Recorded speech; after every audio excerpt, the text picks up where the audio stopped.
What's going on, everybody? My name is Eli, and welcome back to my YouTube channel.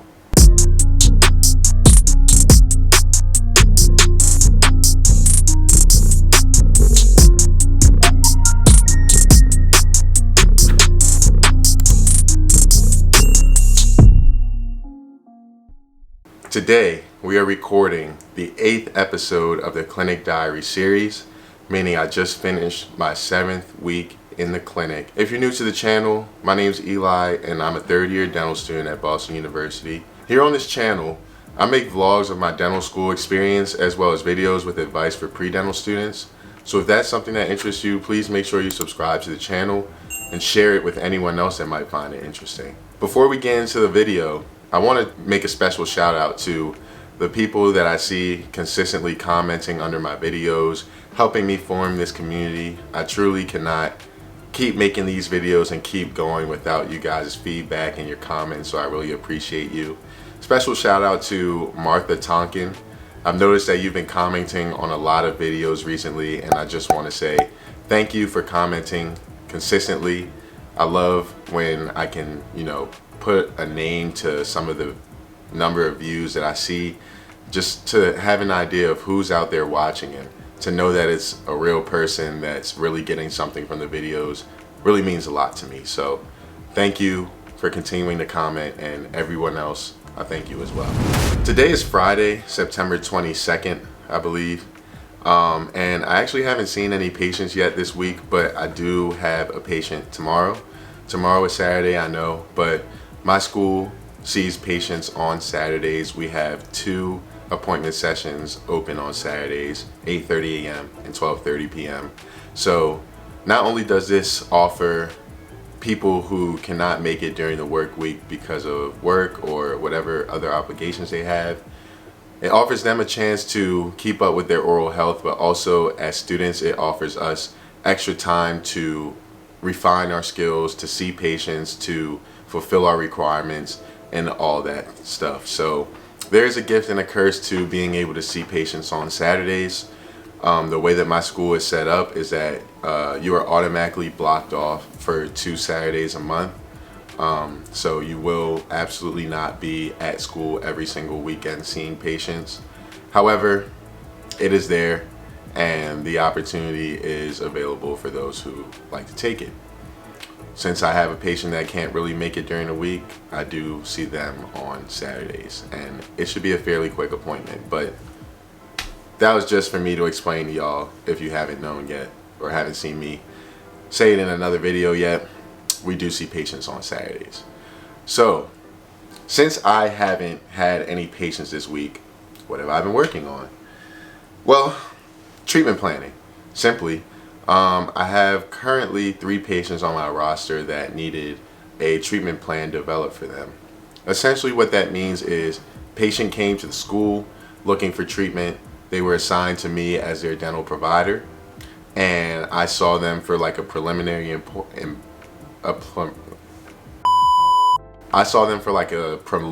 appointment where we do periodontal probing. We take we take impressions, etc. And then, as you saw me mention in, I don't know if it was 1 or 2 episodes ago, but after that, it led to me doing a lot of lab work. And on top of doing lab work, you have to do what my school calls a written analysis, which is basically a comprehensive write-up about the patient, the treatment plan, what you plan to do, etc. So,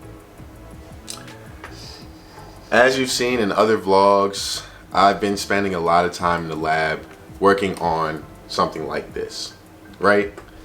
This is called an articulator, and I think I have another camera recording here. Hopefully one of y'all are catching this. But this is what you call an articulator, and essentially once you take impressions of your patients during your appointment and they leave, you can pour up the impressions to make a stone cast like this, right? So just the yellow part, not even this stuff, is kind of what you make after you get impressions. This cast is like a reverse of the impressions, and it allows you to kind of take a look at the patient's mouth when they're not around. We call them study models. Most people call them study models. So then, after doing that, you have to mount your study models onto your articulator. Now, what your articulator is going to do is help you see what the patient's occlusion looks like, how their bite is, etc. There's different tools that you can use to help you mount onto the articulator, like a bite fork, etc. It's a lot of work that goes into it.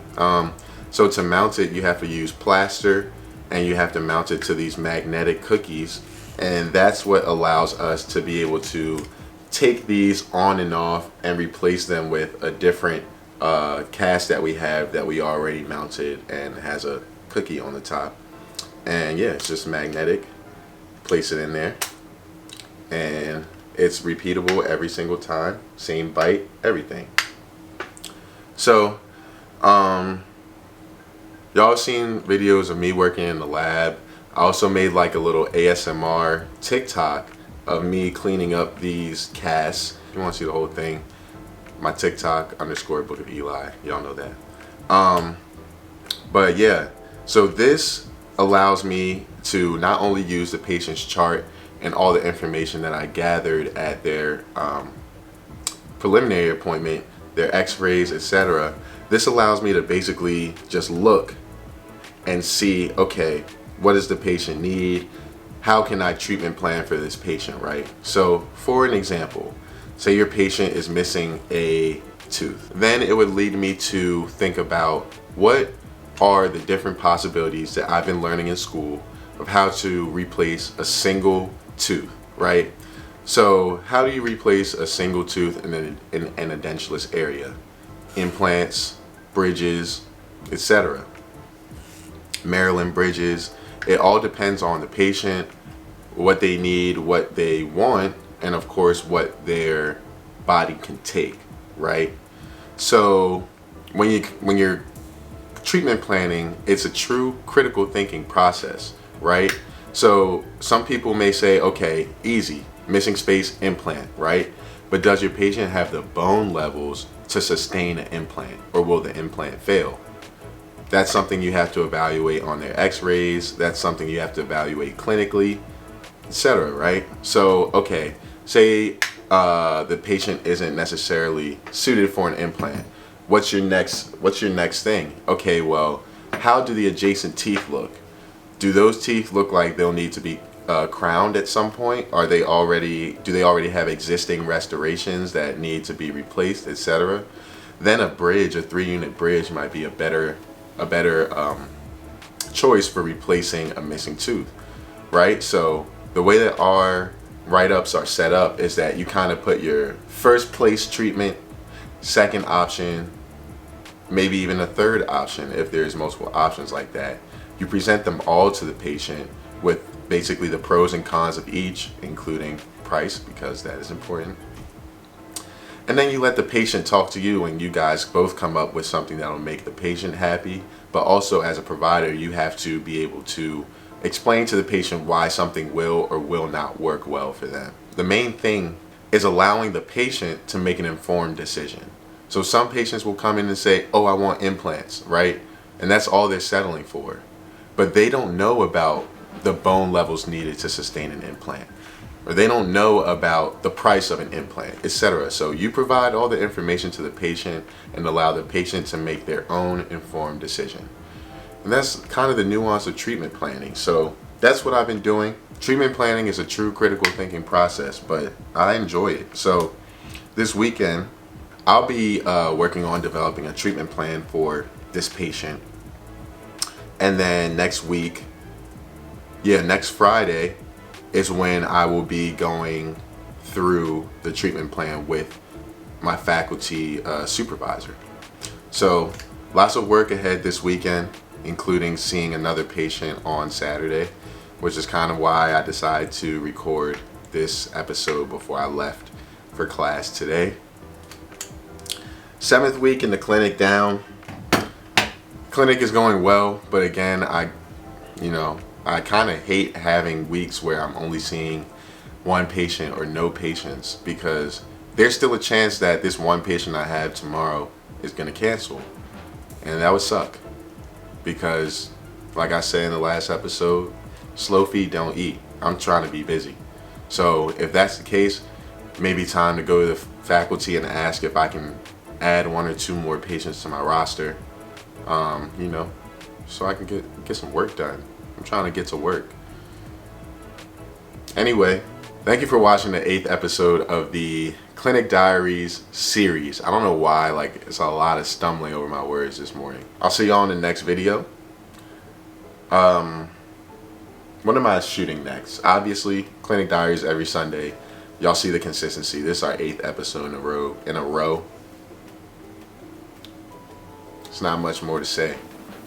Action over words, right? Do I have a vlog? Oh, I do have a vlog coming soon. I don't know if it'll be next week, but we'll see. I'm gonna try, right? I'm gonna try. I'm gonna see what I can do. Other than that, it's kind of it, man. That's kind of it. So I'm gonna see y'all in the next video. Make sure you watch some dental school vlogs before you go. And that's it. Peace.